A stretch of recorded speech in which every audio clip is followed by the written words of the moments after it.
네, 지난 금요일 김건희 특검의 압수수색이 있었습니다. 이날 압수수색은 국민의힘 김성교 의원의 자택과 사무실, 윤석열, 김건희 내외가 거주하는 아크로비스타, 김건희의 모친 최은순 씨와 오빠 김진우 씨의 주거지 등 8곳을 대상으로 진행했습니다. 그중 오빠 김진우 씨 장모 집에서 반클리포인 아펠사의 목걸이가 나왔다고 하죠. 이 목걸이의 가액은 무려 6,200만 원에 달합니다. 공직자윤리법상 500만 원이 넘는 보석류는 신고를 하게 돼 있습니다. 이 사진을 하나 좀 보여드릴 텐데요. 2022년 6월 나토 정상회의를 계기로 스페인 마드리드 순방을 갔을 때 김건희가 이 목걸이를 착용하면서 이 고가의 보석류를 신고하지 않은 것이 아니냐, 이런 의혹이 불거졌습니다. 이 논란의 목걸이가 이번에 발견된 거죠. 네, 왜 하필 김진우 씨 장모 집에서 이 목걸이가 발견된 걸까요? 그간 이 목걸이에 대한 김건희의 말이 너무나 자주 바뀌어서 좀 애매한데요. 아마 이런 거짓말과 변명을 뒷받침하기 위한 연막 작전이 아닌지 좀 의심스럽습니다. 하지만 거짓말에는 좀 맹점이 항상 있죠. 김건희의 과거 주장들을 바탕으로 생각하면 특검팀이 고려해야 할 시나리오는 크게 두 가지인 것 같습니다. 잠시 좀 치우겠습니다. 네, 나토 정상회의 순방 당시 착용을 했던 6,200만 원짜리 목걸이, 그리고 1,500만 원 상당의 까르티에 팔찌, 2,600만 원이 넘는 티파니 브로치를 두고 미신고 재산 의혹이 불거지자 김건희는 2022년 8월에 이렇게 해명을 합니다. 장신구 석점 중 2점은 지인에게 빌리고 1점은 소상공인에게 구매를 했다. 즉 지인에게 빌렸다라는 주장, 목걸이는 김진우 씨 장모의 것이다 라고 주장을 하기 위해서 그 집에 가져다 두었을 가능성이 있지 않겠습니까? 그런데 지난 5월 김건희가 서울중앙지검에 제출한 진술서에서는 또 다른 주장을 한 것으로 밝혀졌습니다. 이 진술서에 따르면 지인에게 빌린 장신구가 아니라 해외에서 구입한 모조품이다라는 취지의 내용이 담겨 있었습니다. 이 진술이 사실이라고 한다면 목걸이가 김진우 씨 장모 집에서 나왔다는 것 자체로 증거 인멸 시도를 의심해 봐야 됩니다. 즉, 진품은 꽁꽁 숨겨두고 모조품을 장모 집에 가져다 두어서 특검팀의 수사에 혼선을 빚게 했을 가능성도 고려해 봐야 된다는 것입니다. 김건희와 그 일가에 경고를 합니다만 국민 앞에 더 이상 말장난하지 마시기 바랍니다. 김건희 본인의 삶에 도대체 어디까지가 거짓인가 싶습니다. 이력서에 허위 경력을 기재한 것이 들통나자 돋보이고 싶은 욕심 때문에 그랬다라면서 그것이 죄라면 죄라고 주장을 해 국민적 공분을 사기도 했습니다. 숙명여대 석사학위 논문 표절인 것으로 드러나자 학위가 취소됐고 회원 유지를 멤버 유지로 표기한 논문은 두고두고 인구에 회자되고 있습니다.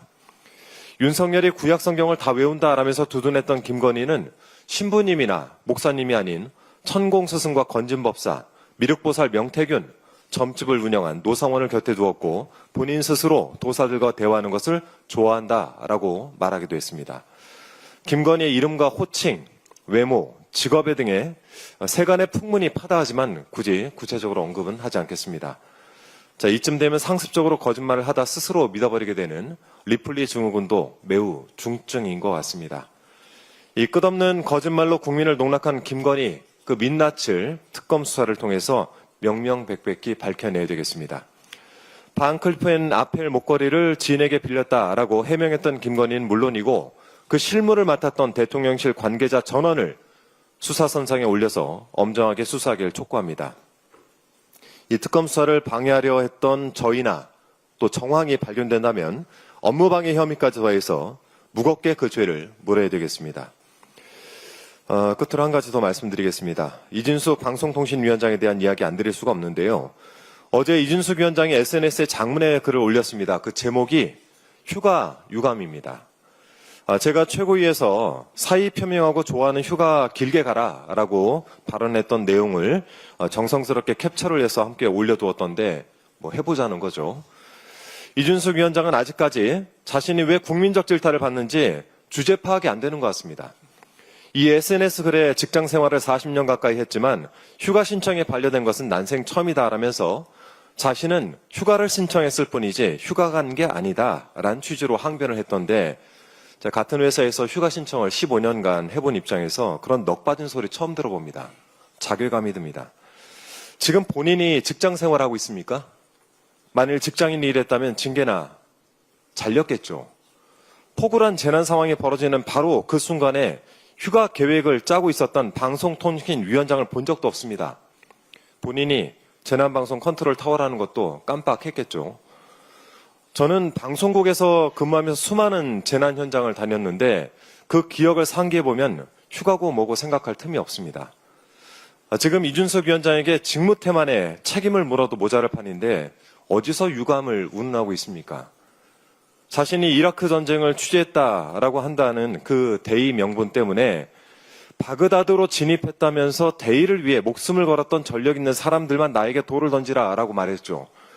그렇게 따진다면 태국 쓰나미, 인도네시아 대지진, 중국 스촨 지진 등 이 여진 속에서 목숨 걸고 재해 현장을 취재했던 저는 돌을 던져도 되겠죠. 쉬고 싶으면 쉬어야죠.